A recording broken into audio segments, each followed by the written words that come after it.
Hi, this is Naomi with Sword and Steel, and in this trying time, what have we? From White Dwarf. Now, I read the top, and it says, yep, it looks like there's gonna be little bits for everyone. Sigmar, Warhammer 40k, Kill Team, and Warcry. So, let's enjoy this guy, since we're all here.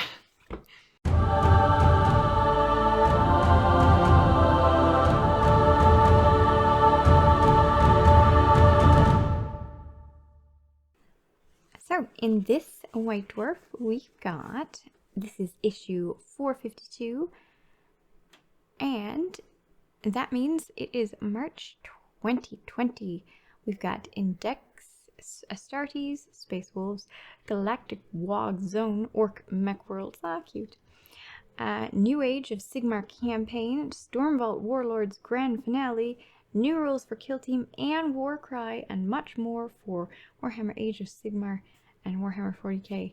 And it's the 160-page mega-size issue, so that probably means that there's another chapter in the back of that Sisters book. Timey-wimey stuff. Way back in January, we made some big changes to the White Dwarf cover. We spiffed it up with an eye-catching new White Dwarf title appropriately in white. It does look nice. Look at that picture. And it's gloss and satin. Like I said, timey-wimey stuff. Okay, misters. Hello, White Dwarf team. There they are. Sophie, Lyle, Matthew, Sean, Jonathan, and Dan. Hello, guys. Nice job. White Dwarf contents.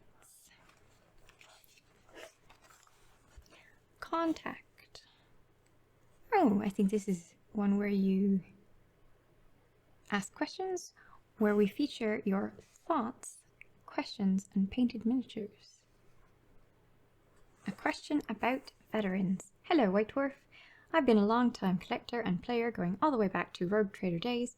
I really love the recent changes in the 40k universe.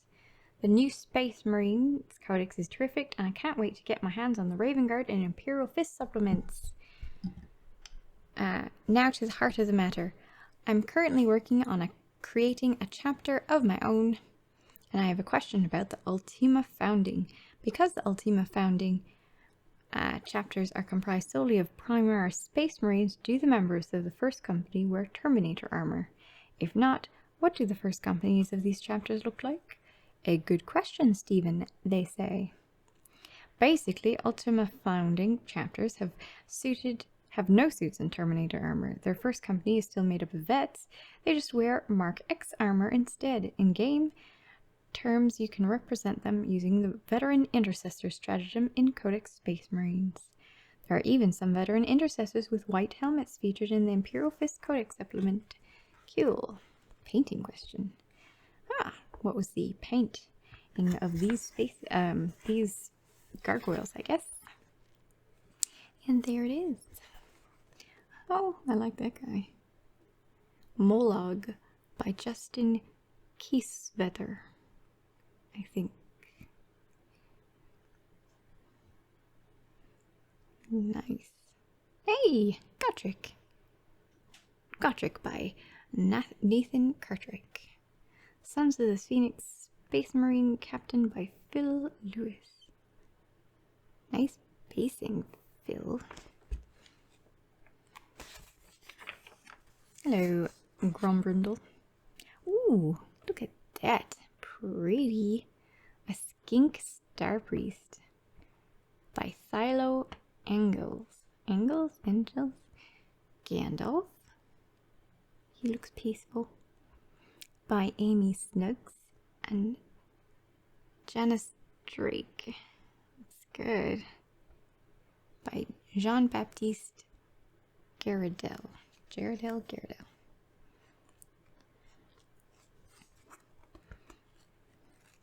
Ooh. Cool. I like that. Those blood effects, I think, well, they're spiraling red shininess. It looks good. Model of the month. Incorrectly attributed the winner. Okay. It was in fact built and painted by Cameron Zoat, who converted the chapter master from a Primaris librarian with the addition of Azrael's back banner. Sorry again, Cameron. We hope honor has been restored. Oh. Oops. Conversion corner. Huh.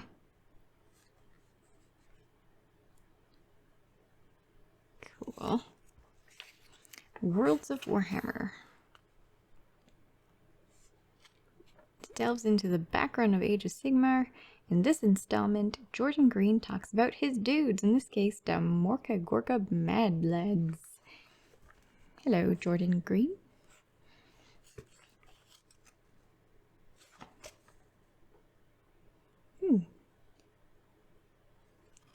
Nice. In this grim darkness of the far future, there is only war. Well, so in here we've got an Index Astartes article, a short story, a Space Wolves painting guide, new rules, and Adeptus Custodes army. Nice. Look at those. Ooh. Isn't he majestic? Cool. Echoes from the Warp. Echoes from the Warp is a regular column about the rules, tactics, and ongoing development of Warhammer 40k. This month, games developer Elliot Hamer joins to talk about the borders and bridges between match play and narrative play game. Okay. Hello, Elliot. He was been there for a little over a year now. Oh, guard. Nice art. Oh, and him. Index Astartes. The Space Wolves are a heroic brotherhood of savage warriors hailing from the icy death world of Fenris. Lauded as one of the fiercest Space Marine chapters, they are the heirs of the tempestuous Primarch Leman Russ. The Space Wolves are hunters who stalk the stars, laughing in the face of death and howling their defiance to all enemies of the Imperium. Inheritors of Russ by Colin Cubbin and James Gallagher. Cool. Lore about Fenris, the planet's long elliptical orbit in the frozen void periodically brings it close to its star, the Wolf's Eye. When during the season of fire, titanic forces crack the surface, releasing plumes of lava, creating or destroying fragile islands and stirring the many horrors in the sea's depths. Wow. Cool. La, la, da, da. Ooh, it talks about when Gilliman arrives at Fenris. And we've got a battle plan with stratagems, how to paint your Space Wolves.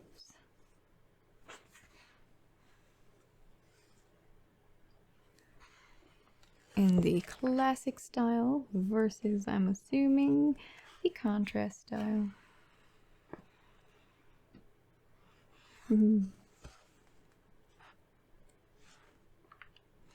Sons of the Wolf. You've all read about the Primaris Space Marines joining the rank of the Space Wolves chapter.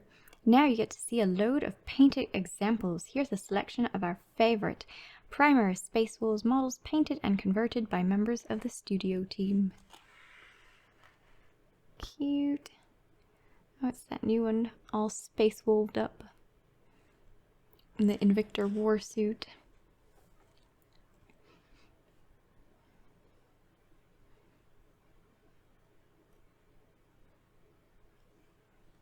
Nice.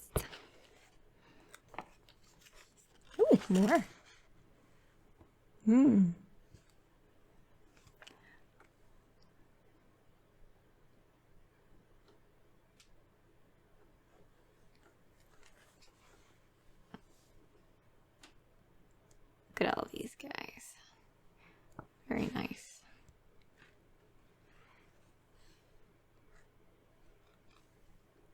I like the look of Space Wolves.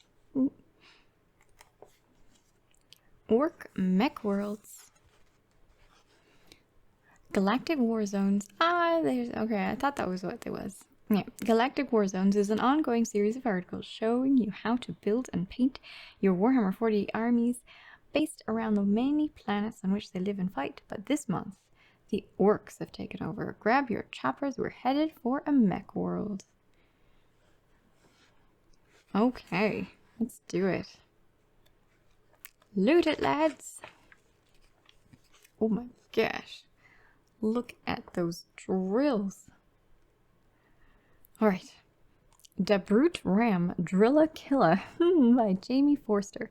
I've always been a fan of the Brute Ram ship in Battlefield Gothic, and I wanted to create a Warhammer 40k equivalent. I imagine an orc mech seeing a tectonic frag drill and thinking, I wonder if I could put wings on that. That was the idea. The main body of the craft is 2 frag drills with the wings and talon from a Wazbomb blaster check. Well, this is... Look at that. That's awesome. Nice, complete basing too. A little orkiness. Yep, I like it. And I also like this. Oh, it's another Invictor Tactical Warsuit conversion. All orky. They did such a good job at that. That is totally orky. Awesome. Invictor Wogsuit by Lewis Collins.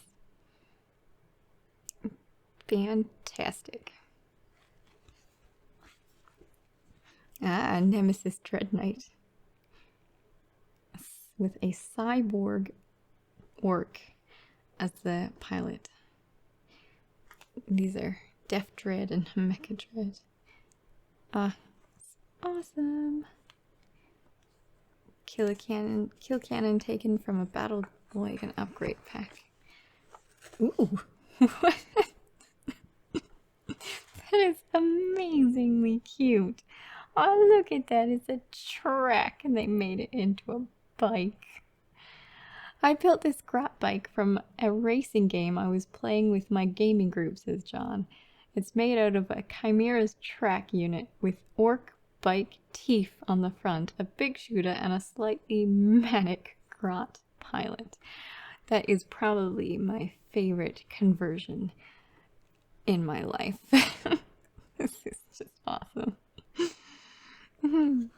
Oh, these are nice looking though. Look at that. Nice. Smash Deckers Red Boys by Matt Holland. This is my Def Dreco Wartrike and Biker Mob for my evil son's army. I replaced the Wartrike's rear wheels with tracks from a Mega Track scrap jet. I think that looks pretty awesome. Look at that. That's great. I like tracks. A Dak Wagon by Owen Patton.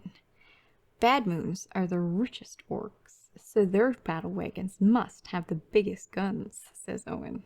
The back of the vehicle is cobbled together using anything I could scavenge, including tracks from a Plague Burst crawler. I then mounted a Hydra turret complete with orc gunner on the back. Look at that. Awesome. Looted Wagon by Adam Cooper. Yep, that's very cute. So cute.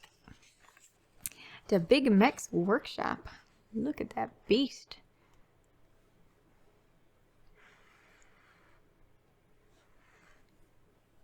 Very cute.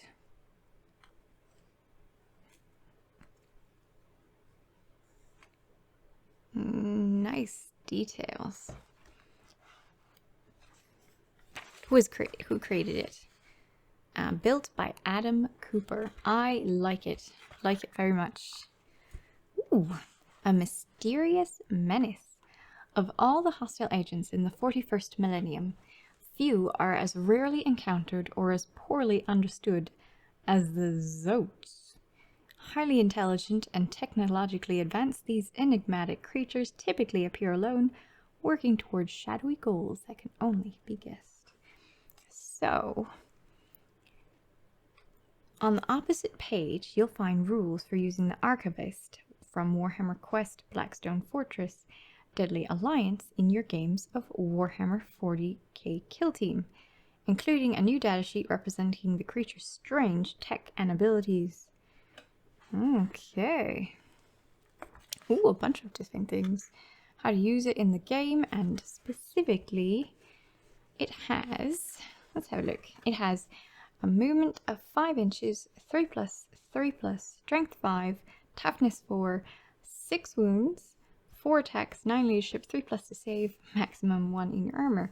Comes with an atomic disassembler. Sounds lovely. Atomic disassembler. And an eradicator glove.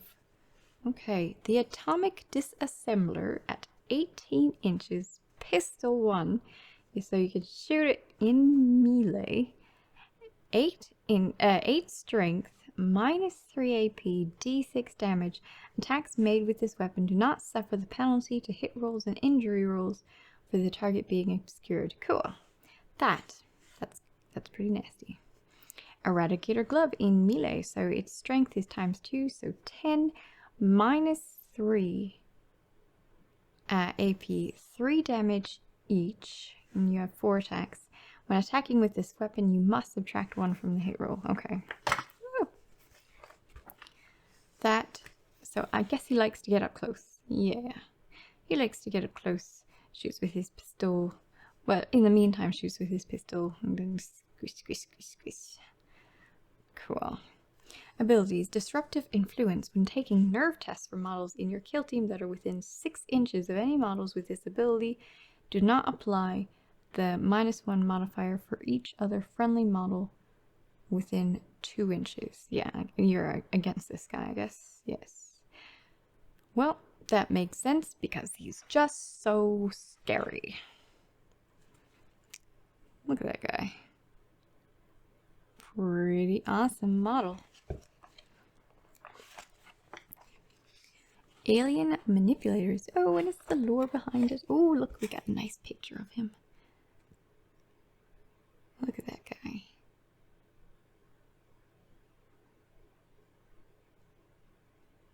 Cool. Against Tau. They don't have Victor Kess in there. They've got no chance. His pot belly makes me think of ogres. Talons of the Emperor. Army Showcase. The Adeptus Custodes are the right hand of the Emperor, the Sisters of Silence his left. Between them they guard the Imperial of Man. Between them they guard the Imperium of Man against the galaxy's darkest threats. Behold, now, this incredible Talons of the Emperor army painted by Jason Lee. I do like that. Look at that.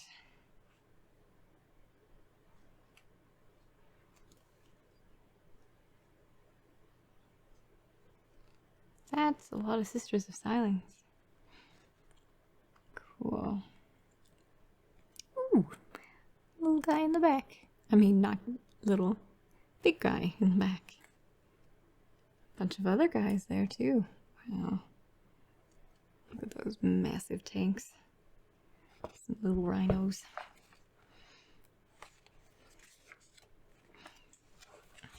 Closer look. Who do we have here? 9 Virtus Praetors.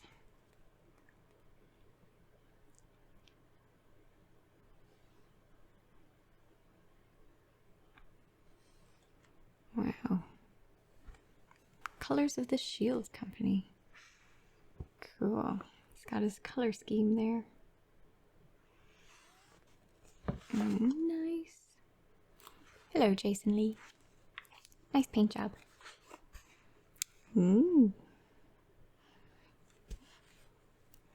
Very much like how this turned out.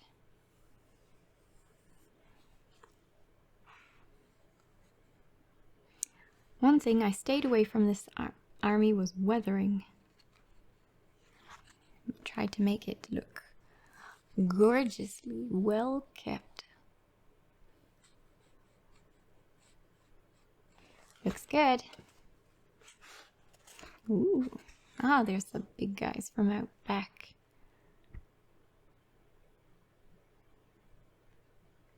Very tidy. So tidily painted. Journey's End.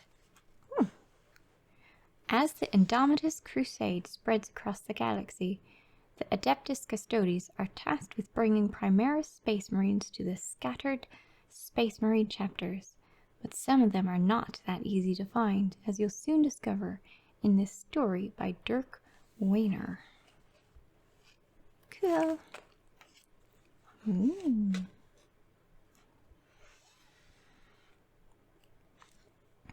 Captain Elegant Moors. Oh, right. Warhammer. Age of Sigmar. From the maelstrom of a sundered world, the 8 realms were born, and with their birth began a war to claim them. This month, a new campaign, a battle report, and the climax to a tale of 4 warlords. New background and campaign rules for the lands of Halost and the realm of death. Neat. Head to page 70, and the tale of 4 warlords. Rules of engagement. Rules of engagement, penned by veteran games developer Jervis Johnson, focuses on the creation, design, and evolution of the rules for Age of Sigmar. This month, Jervis has come up with a new idea based on an old concept. He calls it Fight and Write. Ooh.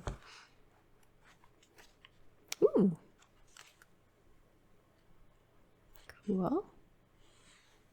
Let's go through that later. Land of Dead Heroes. Innumerable underworlds await the denizens of the mortal realms, from utopias and wondrous vistas to sorrow-filled lands and places of eternal torment. But for one particular culture of courageous mortals, there is Halost, the land of dead heroes.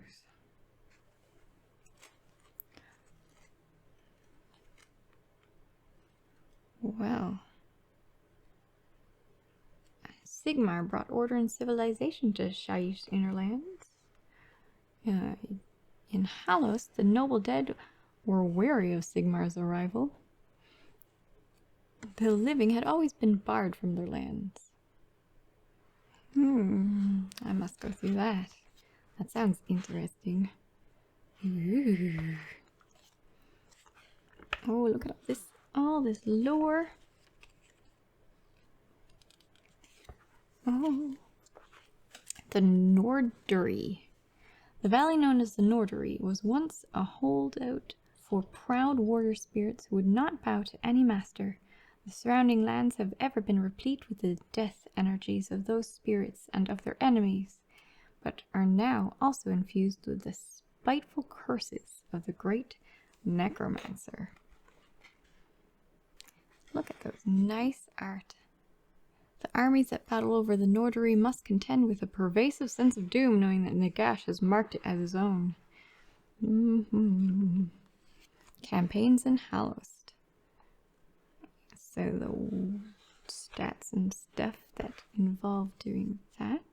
Playing a Halost campaign. Realm of Battle, Region of War, Halost. Ooh. Cool. The Stormvolt Warlords. These guys. Really like this color scheme. Very eye-catching. Squigs. Breach the Stormvolt. Doop. From Shadow Enlightenment. With the forces of chaos and destruction gathering in the Shadow Realm, the Stormcast Eternals of the Umbral Spectral Storm Host take up arms once more to protect Sigmar's Stormvault. Look at all those. So nice. Ooh. Look at that Nurgle. Gruesome. Oh. Nice little gem effect.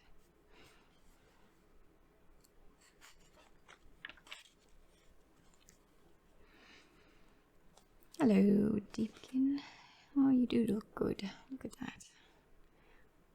Oh, I recognize you. War Cry. It turned into terrain piece. Looks very nice.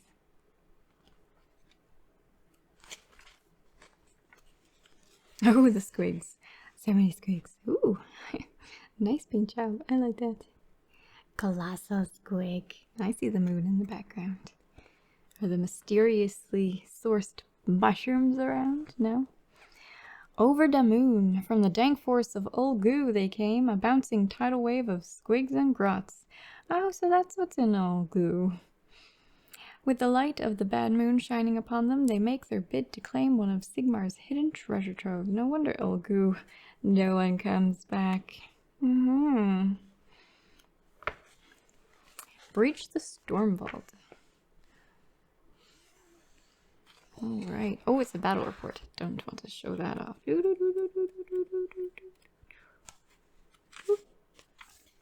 Lord of the Pits. The Spire Tyrants are the champions of the Chvaran Spire's infamous fighting pits.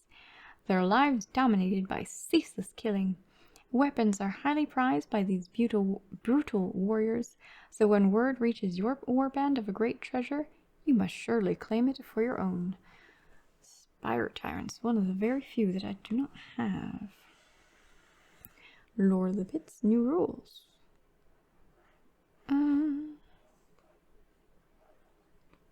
Okay. Oh, here's a little excerpt. Over the next few pages, you'll find a new campaign for the Spire Tyrants Warband. The campaign includes a map, territory rules, new artifacts, and command traits. Hamstringer is a team favorite, if only for its name. Convergence battle plans and what you're all fighting for, the spoils of victory. So go forth, Spire Tyrants, and make merry with the carnage. What is Hamstringer? If an attack action made by this fighter scores any critical hits, have the move characteristic of the target fighter until the end of the battle round. Cool.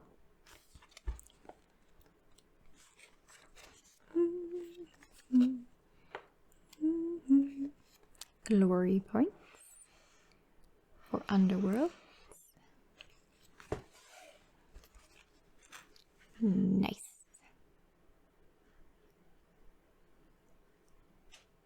Looks good.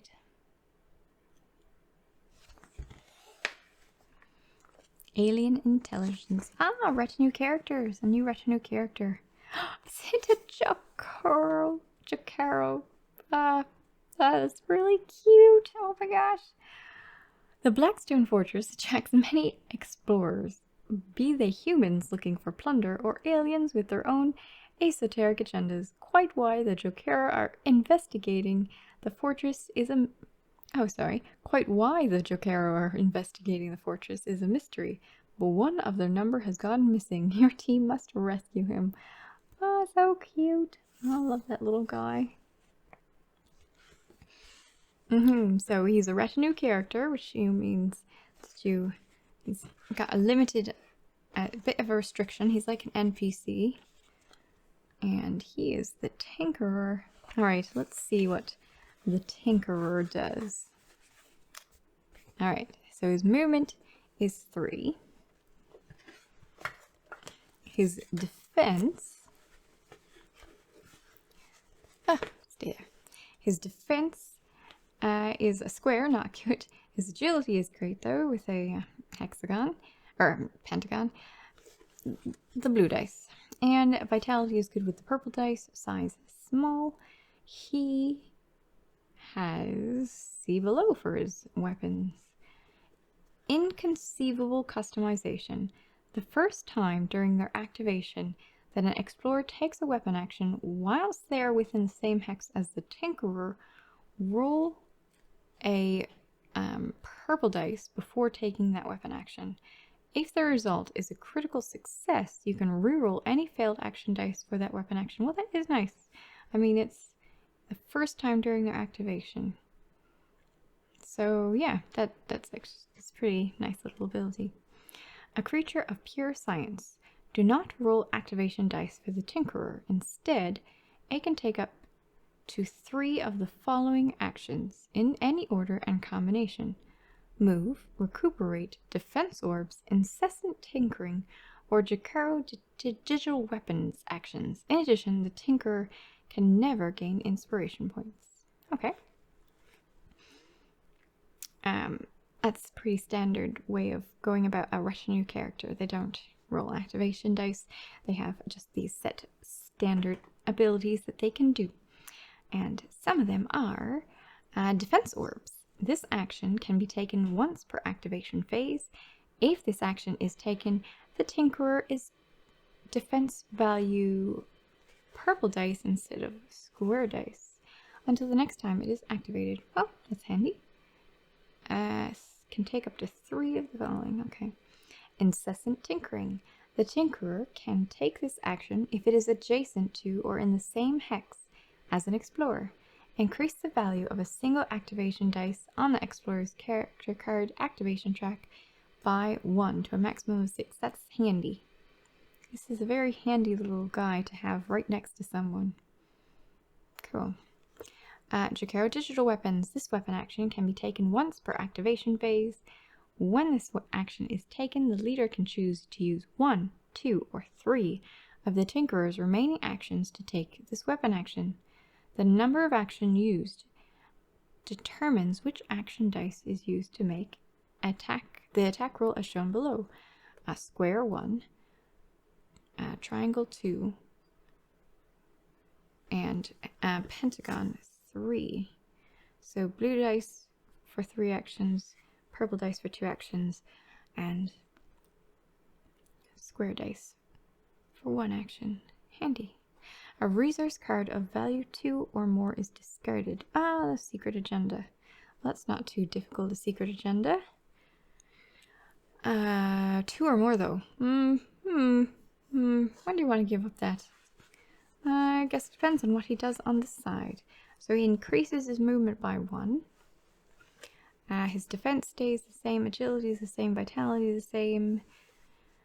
Conceivable. Oh, so roll a.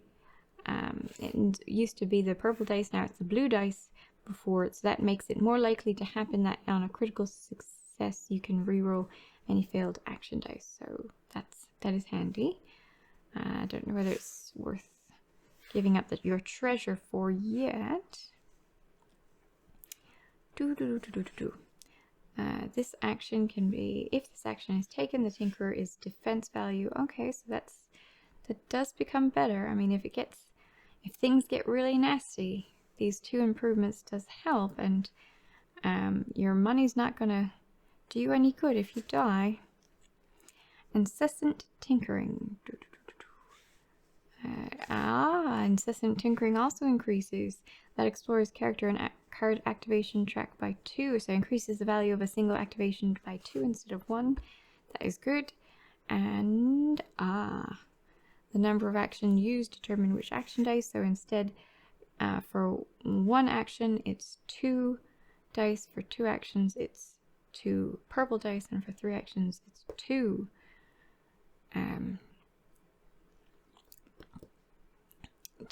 blue dice.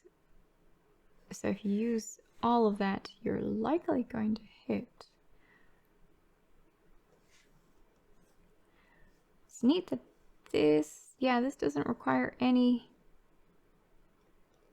Does it require an action? Move, Recuperate, Defense Orbs, Incessant Tinkering, Jakaro Dragons, Digital Weapons. Yeah, this inconceivable customization just happens. You don't have to spend anything on it. I kind of feel like spending 1 to possibly do this is really handy, and then spend 2 to get your double 1. I don't know. It's cool though. I like it. I like it. Tinkerer's Invention. Where to find him? Campaign of Vengeance. During the Horus Heresy, the war engines of the Titan legions found themselves pitted against each other in campaigns of annihilation and retribution. Here we present 2 new narrative missions, provide a few ideas for creating scenarios of your own to kill the Titanic battles.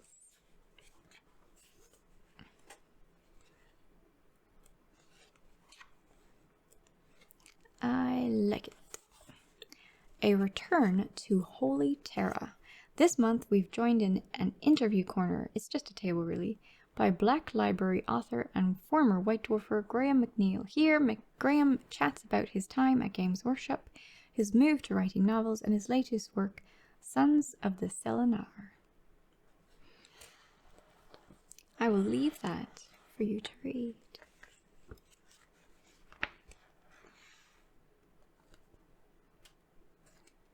What is his book about?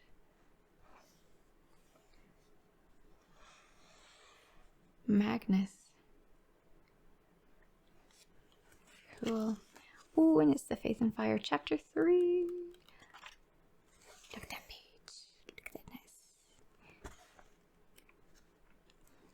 Inside the studio. Ooh, Stormcast. Pretty. Blood Bowl things.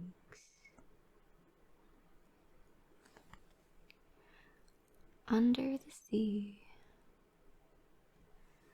Watch your step. Battle report extra. Writing the battle plan.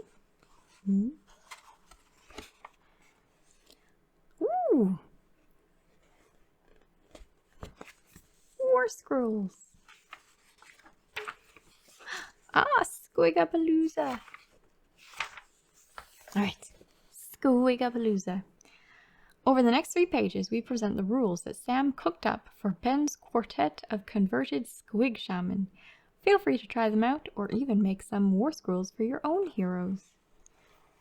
Alright, so there's a battalion called Squigapalooza. This war scroll battalion cannot be used in a pitched battle without obtaining your opponent's permission. These models must be taken as a set for a total of 240 points. Although taken as a set, each is a separate unit. There it is. It doesn't seem to gain anything for you, but now you can use a Squigmancer or a Squigmonger or a Squig Herder with Mini Mangler or Squigcap Shaman. Let's just have a quick gander. Move is 2d6. I'm enjoying this. Is that also 2d6? Are you 2d6? No, you're 5 inches and you're 2d6. Cute. Alright, they each have 5 wounds except for the Squig Herder with Mini Mangler has 6 wounds. I wonder if one of the wounds counts as the Mini Mangler. Alright. You've got a Moonstaff and Jaggedy Knife. 2 inches. 2 attacks. 4+, 3+, run -1, d3 damage. Good little knife. He can fly. Hallucinogenic fungus brews. Squigapalooza shamans drink long draughts of hallucinogenic fungus brew before the battle begins, making them almost impervious to pain. However, as the battle progresses, the effects start to wear off. In the first battle round, add 2 to save rolls for attacks that target this model. In the second battle round, add 1 to save rolls for attacks that target this model. Slippery Git. Subtract 1 from hit rolls for attacks made with missile weapons that target this model whilst it's within 3 inches of a friendly Moon Clan unit with 3 or more units. Squigapalooza shamans seek to put as many of their fellow squigs between themselves and incoming enemy fire as possible. Magic. This model is a wizard. It has the Fungoid spell, a Fungoid Cloud spell, which has a casting value of 6. And if successfully cast, pick 1 enemy unit within 8 inches of the caster that is visible to them. Until your next hero phase, subtract 1 from hit rolls for attacks made by that unit, and subtract 1 from save rolls for attacks that target that unit. Cute. And I will let you read the other ones. Ah, so cute. Oh, look at him. Mighty. Nice. Well, that was fun. Well, I enjoyed that. I always find that fun. Excited to read the next few chapters of that sister's book in the back, and also dig in on all that lore all that lore about Halost. I want to read through that too. Thanks for watching. Like and subscribe if you enjoyed it. I'll catch you in the next one. Bye!